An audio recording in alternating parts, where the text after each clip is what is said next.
les affaires et dans la vie en général, quand nous avons une décision difficile à prendre, nous demandons bien souvent un conseil. Mais qu'en faisons-nous?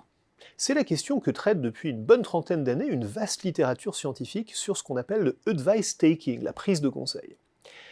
La méthode d'étude la plus fréquente pour les chercheurs qui étudient ce sujet, c'est de demander à des participants de formuler un jugement, puis de leur donner un conseil et de leur demander, s'ils le souhaitent, de réviser le jugement initial à la lumière du conseil.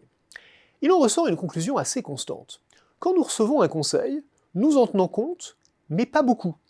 En simplifiant, quand vous entendez un avis différent du vôtre, vous allez réviser votre opinion en faisant une partie du chemin dans la direction de cet avis, mais une partie seulement, environ un tiers du chemin.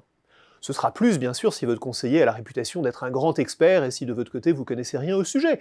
Mais schématiquement et en moyenne, quand on vous conseille quelque chose de différent de ce que vous pensiez initialement, vous allez avoir tendance à ne changer d'avis qu'assez modérément.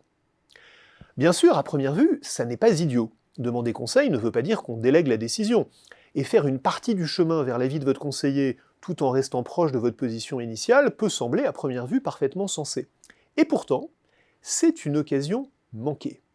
Dans la plupart des cas, quand vous cherchez à faire une estimation quantifiable, la meilleure stratégie serait de prendre la moyenne des deux opinions, la vôtre et celle de votre conseiller, donc de faire la moitié du chemin, pas seulement un petit tiers. L'idée de prendre systématiquement la moyenne peut surprendre.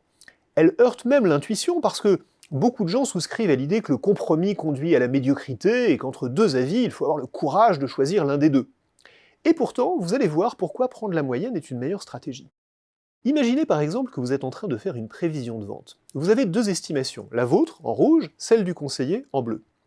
Les ventes réelles, c'est le losange blanc. Pour l'instant, elles ne sont pas connues. Quand elles le seront, on saura lequel de vous deux était le plus proche de la réalité. Ici, c'est vous. Mais pour l'instant, vous n'en savez rien. Donc vous pouvez suivre l'un des deux avis. Votre erreur sera alors soit la vôtre, soit celle du conseiller.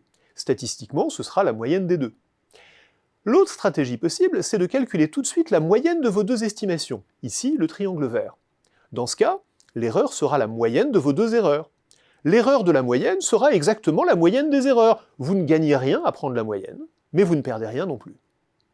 Seulement voilà, il y a un deuxième cas de figure, c'est celui où vous et votre conseiller, vous vous trompez dans des directions opposées. Regardez cet exemple. Vous sous-estimez la vraie valeur de 3 unités, votre conseiller, lui, la surestime de 7 unités. En valeur absolue, la moyenne de vos deux erreurs est donc de 5. C'est l'erreur que vous ferez si vous choisissez l'une des deux estimations. Mais si vous prenez la moyenne de vos deux estimations, ici en vert, vous ne vous tromperez que de 2 unités. L'erreur de la moyenne, ici, est inférieure à la moyenne des erreurs. On a donc toujours intérêt, pour réduire la taille absolue de l'erreur, à prendre la moyenne de deux estimations plutôt qu'à choisir l'une des deux. Si l'on est dans le premier cas de figure, ça ne sera pas pire. Si l'on est dans le second, ce sera mieux. Il y a bien sûr une limite à ce raisonnement, ou plutôt une exception. C'est la situation où vous savez a priori que l'un des deux avis va toujours être plus près de la vérité que l'autre. Par exemple, si vous demandez un avis à quelqu'un qui est infiniment moins compétent que vous, il n'y a pas de raison de faire la moyenne entre son opinion et la vôtre. Vous pouvez vous en tenir à ce que vous pensez. Mais dans ces conditions, on peut aussi dire que ce que vous demandez à cette personne n'est pas réellement un conseil. En d'autres termes, dans toutes les situations où vous disposez de deux avis raisonnablement compétents, et chaque fois qu'il est possible d'en faire la moyenne, c'est exactement ça que vous devriez faire.